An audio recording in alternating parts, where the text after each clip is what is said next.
Hey, this is Matt. Once again, welcome back to the videos of the paid requests. This time for Guillermo. Thank you so much for that. For those interested in requesting any type of videos, feel free to send it either directly to my PayPal or join my Patreon. Both links are down below in the info box. And this is for the 2021 film, The Retaliators, which I vaguely have heard about. And what's sad is it starts off kind of with a bang, where you have these two ladies who are on this, they're in this van and they get stopped, and one thing leads to another. I didn't mind the way it was filmed in terms of cinematography. That was actually a pretty decent looking movie for a lower budgeted flick. Someone gets killed outside and they wonder where their friend is, and then there's someone up front and it looks like a zombie, but then in the back someone opens up the door and goes, "Hey, here to help. By the way, those aren't zombies." Decaps the thing, recap the decap. So you got decapitation, practical effects. Then the guy gets dragged under and dragged away while the girl dies in the van. And like, where's this going? And then it cuts to the credits. You're going, okay, where's this going to go? That's a way to open up your movie. And then you have Michael Lombardi as this priest. His name is Bishop. Where's the acting? I thought was okay. I mean, it's not the best. It's not the worst. But I can manage. Some people may not. Some people may go, it sucks, but I can manage it. He has two daughters. Let's see, he's a priest. He's got a bit of a parish there. He's a guy that, of course, follows God's rules. So at one point, it's around Christmas time, and they're trying to get this tree, but someone else gets it. And it's Brian O'Halloran from Clerks. You know, Dante from Clerks. I'm sitting there going, oh. And he's like playing a dick going, well, that's our tree. Nah, it's not yours, pal.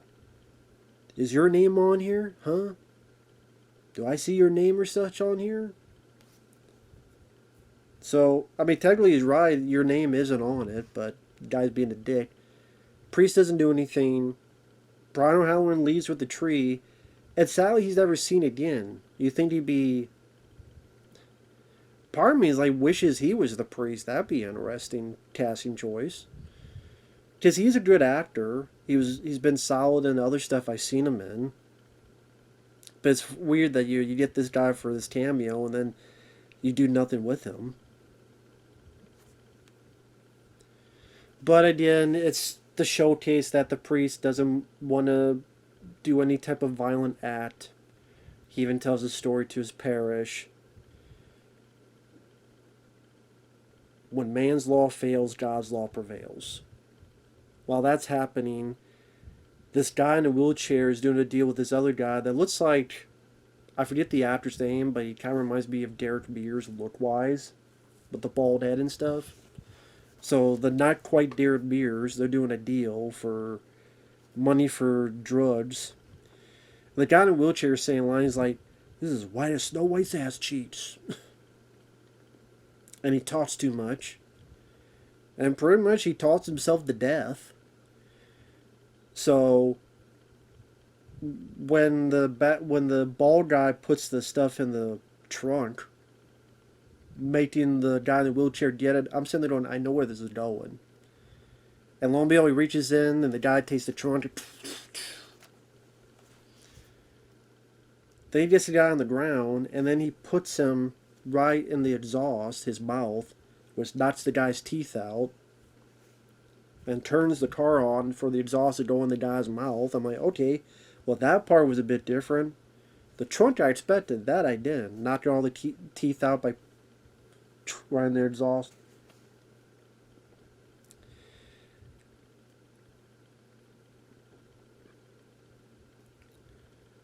Guy's not dead yet because Baldy puts the guy in the trunk, and as he's driving, he stops at a gas station, but lo and behold, the priest's older daughter stops at the gas station too. She notices something's up. A chase ensues, a car chase.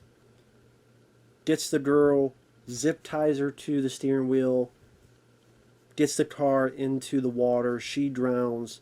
Priest finds it. He's depressed, of course.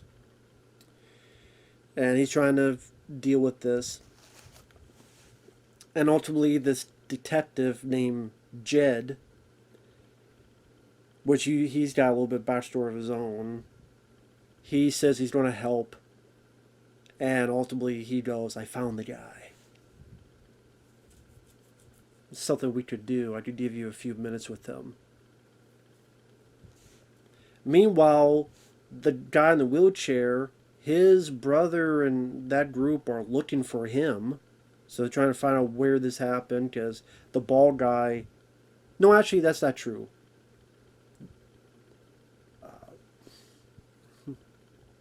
Actually, now that I think about it, the guy in the wheelchair, I don't know if his people ever factor into this now that I think about it. Does actually know the guy they're looking for is the brother of the bald guy.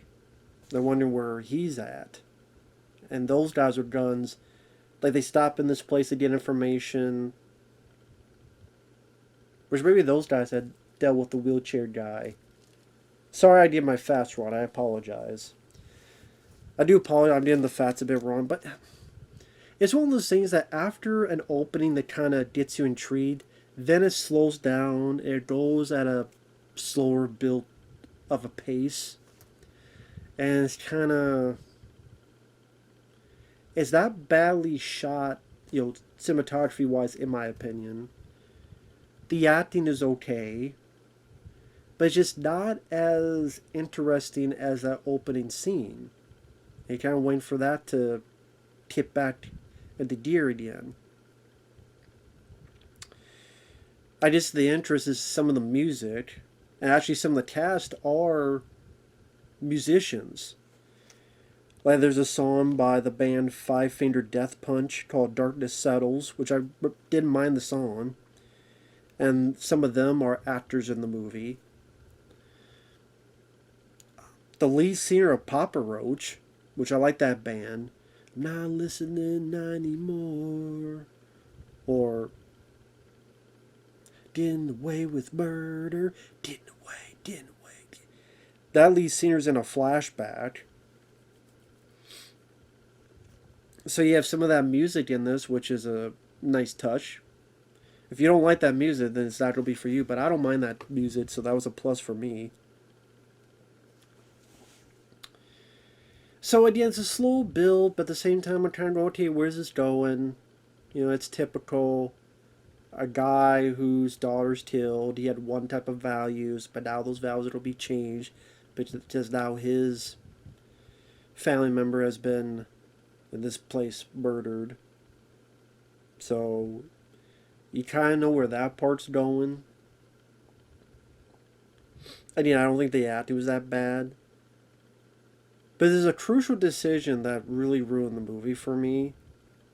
I'll get to that in a minute, but that's really what this comes down to is there's a crucial bit that happens that just completely lost the plot of the movie for me.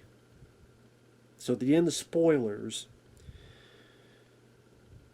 The priest decides to go along with Jed. Sorry for the cats. They were annoyed by this plot point as well, which I'll get to. I think that's where they're crying in protest.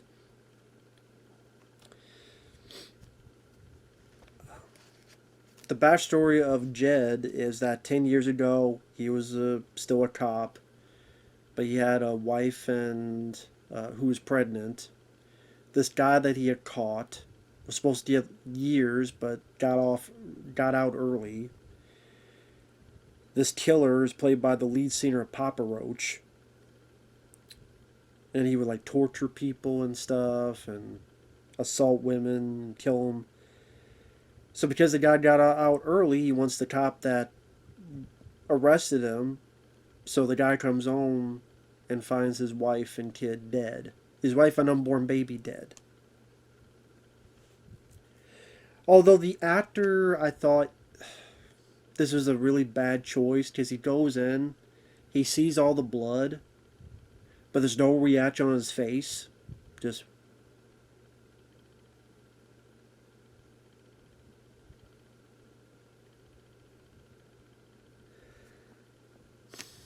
I'm sure some people, they deal with grief differently, but the fact he shows no reaction and no emotion just made the scene seem more awkward and clunky than it should have been. At least be like pissed off, angry, something. Or eyes widen, something. But I didn't like that he showed no reaction to that. So like I say, he's got the guy. How you like a minute alone with him? Leads him back to his place, where I forget what it was, like some compound or like former police station. I forget what it is. And there's like these thin corridors, and he has the bad guy, the wannabe Derek Mears, tied up and giving him shots. It's like, okay, here's a minute, but the priest can't do it because of his upbringing, his religious beliefs. So the cop goes, well, I can't let you go unless you do something. So he tasers the priest, ties him up. Now, this was kind of interesting. I will say that. He is shown that this cop, Jed, has a whole cage of criminals, which Jed has kidnapped. He tortures to the point that they're kind of mindless, like mindless zombies. And what he'll do is he'll get the criminal, the murderer, the rapist, whatever, get the family member. You have a minute or two or three to do whatever you want with him or her. And then once that's done, this is my brand of justice. They're going to serve life in prison. And this is my prison, and they're serving life here. Because this justice system failed. And so that's kind of interesting. Like a cop who's a vigilante, but the way he's doing it is, again, kidnapping criminals and turning them into mindless zombies to keep them penned up here. Can't imagine how you afford all of it, but he can. And they devolved into mindless cretins. So I'm like, okay, that's a different take on it. Meanwhile, the bad guys looking for their brother, the bald guy, they've arrived. I forget how they got there. I forget. Maybe like the money the guy had, it was like a tractor, I forget. Anyway, they get there. The priest is getting out. The cop is getting beaten by these crooks. And it's like, okay, where's our brother? Where's my brother? Fine, we'll lead him to the cage. The priest doesn't know this yet. And this is what I'm talking about by the crucial thing that killed this movie for me. The priest doesn't know that there's other bad guys. He knows these are murderers and killers and pedos and all that. He takes the keys, gives it to them for them to let themselves out. So lo and behold, they open the door and they kill the human, bad, the brothers, those bad guys. And I'm sitting there going, why did the priest give the keys to these mindless drones, these mindless cretins? Why did you give the keys to them? It was such a stupid, insipid, awful idea that it made me not like the lead character. I'm like, the character can die now. I would not care. I would not give one iota of shit. And because what happens is you think it's going to be this battle where maybe the priest has to deal with these bad guys, or they got to team up together. No, those guys get taken out just like that. So that was these mindless wannabe zombies. And the priest is like, I'm going to get a motorcycle and then kill a couple of them. Which maybe would be cool to use some practical effects. There's a bit where he cuts the feet off of one. It has like a machete, cuts both of the feet. Or stab here or hit this guy in the face. But I don't care because he did such a dumb decision. Number one, you've caused this problem yourself. Because you let them all out. And number two, then we led to the beginning of the film. So those two ladies died because of you. You let these things out. They got to these two ladies in the van, which were murdered. And he doesn't, oh my God, it's my fault. No, none of that ever comes into play. It's his fault those two ladies are dead. It's his fault all these other things are out there. And he doesn't kill them all. Because the movie thinks we're so stupid, we're not going to realize there's a lot more in that pen than were killed. Hell, when the guy's being dragged, there's like 4 or 5 of them that converge. 5 or 6 if you count the guy dragging our lead character. So there's at least 5, maybe 6. Because one's dragging him, and the other 4 or 5, they kill the lady in the van, which is at the beginning of the movie. The priest gets out of the hold, kills one here, kills another here. What about the others? You're missing like at least 3 or 4. So, and they're never killed, they're never found out. So did they escape and they're just out there killing a bunch of people? Just not like the body count is like the priest kills you 20 of them. No.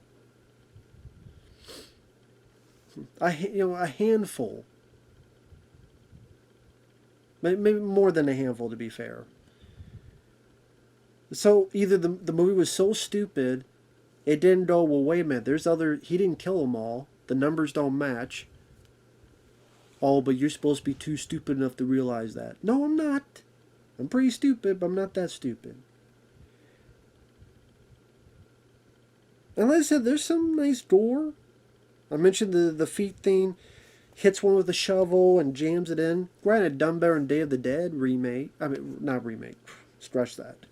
The original Day of the Dead, where it's not just the shovel, but you have the addition of taking the top part of the head off, which they don't have that part of it. So I'm like, okay, it's a gore, yeah, that was done much better in the original Day of the Dead. Because of your stupidity, not all of them were killed, and you got these 2 innocent ladies killed. Because you decided to give a bunch of murderers and the tease to get them out. Again, it's not like, oh my God, these bad guys with guns, what am I going to do? I have to let them out because they'll converge. No. And it's so stupid because there's an easy way you try to fix this. An easy way. The priest, he can't kill the guy even though he wants to because of his beliefs, his religious beliefs. Says, listen, I just want to get back to my daughter. Maybe even promise I won't tell anyone or something like that. But the guy tases him because I can't believe you, priest, sorry. Ties him up.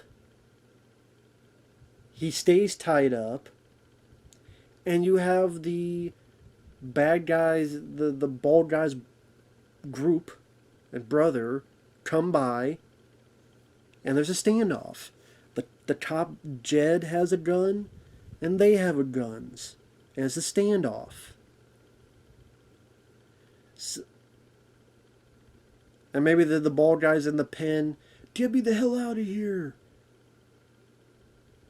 There's a standoff. There's a shootout. One of the or two of the bullets hit the lock, unleashes it. They're shooting, grab some of them. Some die on both sides. The priest is in the middle of it. He moves his chair, wrecks it. They're trying to grab him. He's got to kill one, kill two of them. Runs. Oh my god, I killed.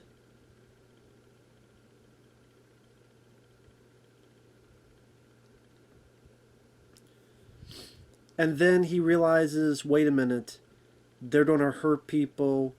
They're going to kill, just like my daughter was killed. I can't allow that.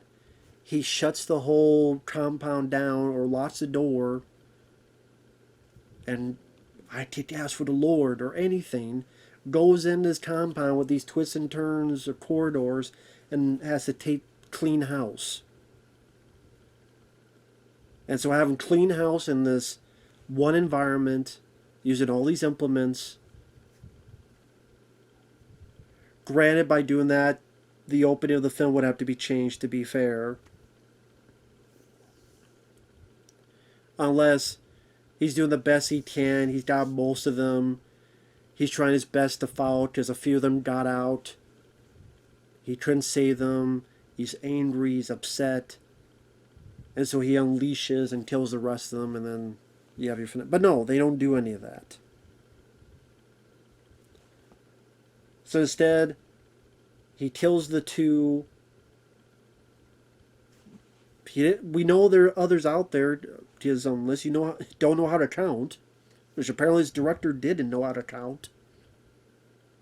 I don't get the count from Sesame Street. Maybe he'd help you. Sorry. Goes off and finds this farmhouse with this old couple. The guy with the bald head is wrecking them up, but the priest stops him. They get a bit of a alright struggle within the farmhouse where they're throwing stuff at each other. It's not a bad fight. It's okay. It's led to a barn where it gets to a point where the priest is put into a vice. Spoiler, he uses a thing that his daughter had, hits the guy in the eye, the guy's eyeball pops out, grabs the guy, pushes him into like a wood chipper, the guy gets grinded up. I guess he just goes home and doesn't explain to anybody what happened. You think there'd be a lot of questions?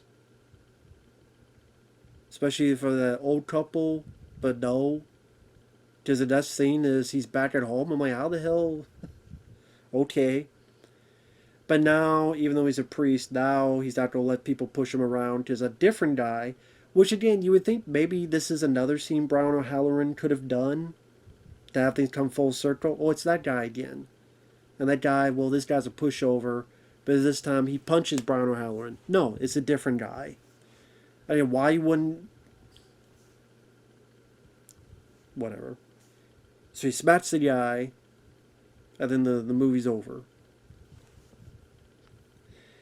So again, the acting I don't think is that bad.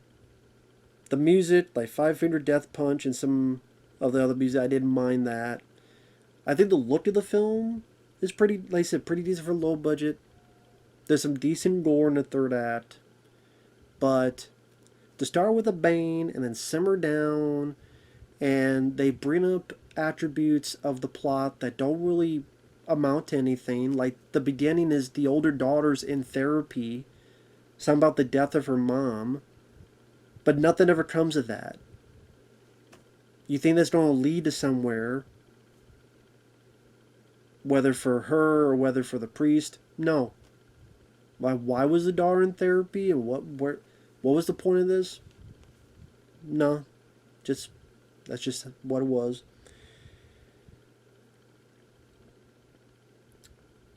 The guys who are, you think the guys with the guns, they would have put up more of a fight and have a bit more intricate action where you have these guys with guns, and you have these mindless zombie types, and they're fighting, and again, maybe the priest they have to work together or not.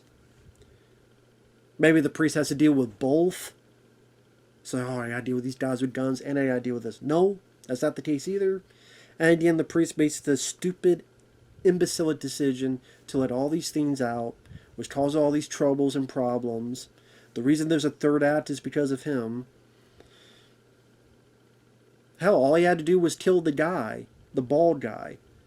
But actually, maybe it's used because of his religious beliefs, okay. But then to give the tease, that killed the movie. I'm like, this guy's too stupid to live. He's too stupid to have a job. He's too stupid to live. This guy needs to be done. Goodbye. Not a fan. Completely killed the movie for me. I can't get beyond the lead character anymore. And even the ending, I mean, if you want to... Honestly, the ending... Like I say, he kills a couple of them. But it's not like, again, he kills like 20, 30 of them. It's like, the guy with the feet, the shovel... Maybe 3 others, maybe? If it's more than 10, I would be surprised. But I know there's more than 10 in that pen. And it looked like the other guys with guns didn't do a whole lot of work. So you say there's a lot more. And it doesn't account for them. And the movie's too stupid enough to remember that. But whatever. So yeah, this was disappointing. If you want to see a movie that changes its tone halfway through, or it's trying to be like this slow build, and then go watch From Dusk Till Dawn instead. Much better movie. So with that said, thanks for watching. Take care. We'll see you guys later. Bye-bye.